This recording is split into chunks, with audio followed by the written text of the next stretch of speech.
to the story that everyone knows, right, are Michael Cohen and Stormy Daniels. Sure. The person no one has ever heard from is David Pecker. And I just want to read from the prosecution's opening statement. This is from Mr. Colangelo, and he said this, quote, "So as they agreed at the Trump Tower meeting, Trump was there, Pecker immediately contacted Michael Cohen with the information. Cohen then told the defendant, Donald Trump, who told Cohen to take care of it. After consulting with Michael Cohen, David Pecker directed Howard, his editor-in-chief of the National Enquirer, to negotiate an agreement to pay $30,000 to Sajudin." This is the doorman. I call him Dino, the doorman. Right, yeah. To buy the exclusive rights of that story. The evidence will show that Pecker was not acting as a publisher. He was acting as a co-conspirator. What is the significance of having a co-conspirator to the criminal acts as the first witness? Because at the beginning, you want to start, it's called primacy recency. You start strong, you end strong. And sometimes it could be a chronological presentation, and sometimes it can just be, hey, this is the guy who actually got immunity to be able to talk to the feds, and that's the reason why. Will they know that? Will the jury know that? They will hear that, because you can bet your bottom dollar Trump's not going to let that go by, that the guy got immunity for being a co-conspirator and all this. But everybody has dirty hands in this. Let's be clear. I'm not trying to, gild any lilies here. Cohen's got dirty hands. Pecker's got dirty hands. Trump's got the dirtiest hands of them all. Nobody is an angel in this, which is why getting nauseous thinking about all their hands. But keep going. Keep going. But it just goes to show that you can't live in glass houses, Donald Trump, and start throwing stones at Michael Cohen and people like David Pecker. You got to tread carefully, which is why I said a few hours ago that Trump was slumped in his chair during instructions to the jury. The jury's sitting there, slumped in his chair, his eyes closed, sometimes looking up, whatever. But when Pecker took the stand, he was staring.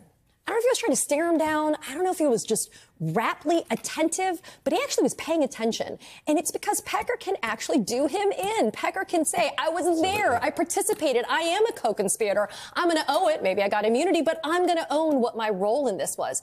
How much more powerful can that be when you've got a jury of 12 that are sitting there trying to figure out what this conspiracy was all about, who the main players are, and then, oh, yeah, to Andrew's point, the prosecution just told me at the beginning, this case is about a criminal conspiracy.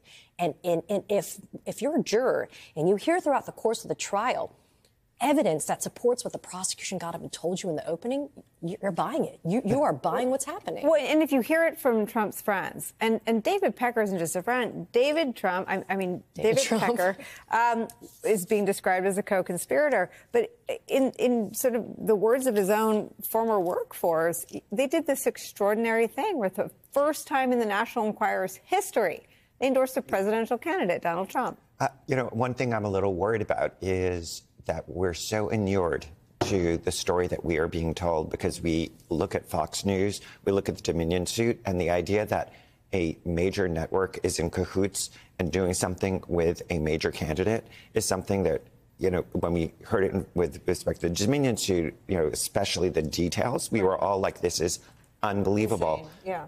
That's this case. Right. Just to be clear, that's this case. And not only that, but even the gag order, what we're going to hear, the hearing on that, is the same thing. Right. That is Fox News targeting a juror.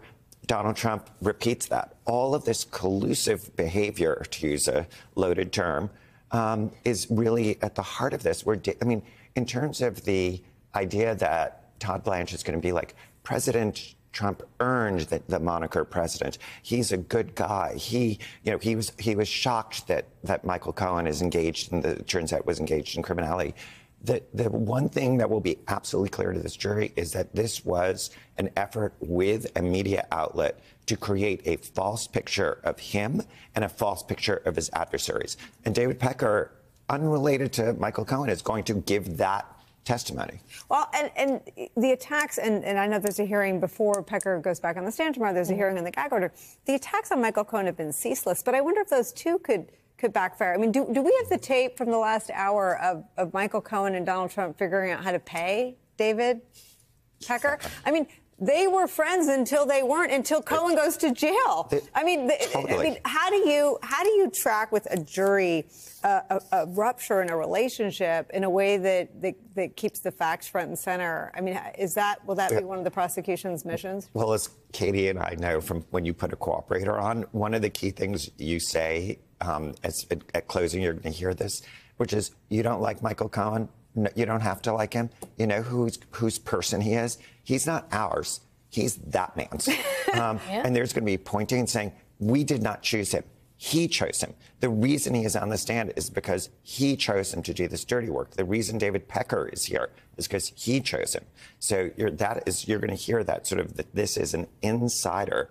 And you know what? You can't do crimes. This is, again, a standard argument. You can't do crimes with criminals and then turn around at trial and say, oh, you can't believe them because I committed crimes with a criminal.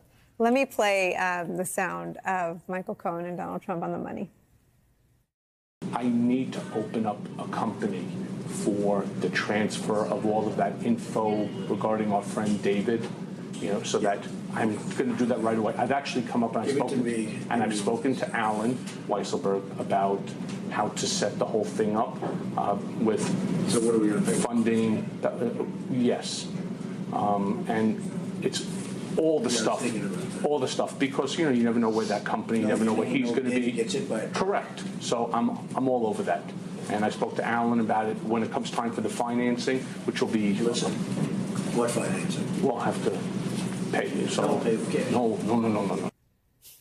Pay with cash? No. If I could make that my ringer, I would. Neal Katyal, the fact that it is the doorman story that's caught and killed first, and then that sort of formalizes the relationship, basically, of Cohen as a cutout between Trump and Pecker and the women being silenced, felt like an important fact for the prosecution to put into the record. And again, I'm pouring through the defense's opener. They don't speak to that. They don't speak to the relationship with Pecker. What will they say? Yeah, sure. So first, before answering that, I just want to highlight two things about the tape you just played. One, after listening to it, I don't know how in the world Trump's lawyer is going to say Trump didn't know what was going on. I mean, that is him there, right there at the scene of the whole thing. And the second thing was, it wasn't just, as Andrew was saying a moment ago, oh, I'm a criminal and I hire another criminal, Michael Cohen. He hired a third criminal that's on that tape as well, Alan Weisselberg. So you've got, a whole bunch of these folks. And that's why I think the prosecutors today, in the opening statement, Matthew Colangelo called it not just a conspiracy, but a cover-up. Hey, everyone. MSNBC has a new and improved app. You'll get real-time alerts and analysis, live blogs, in-depth essays, video highlights, and the best 2024 election coverage. Download the new MSNBC app. Here's how to do it. You tap on the App Store on your phone. You hit search on the bottom right corner. You type in MSNBC. You click on the MSNBC app. You click on Get or the cloud icon and enjoy it.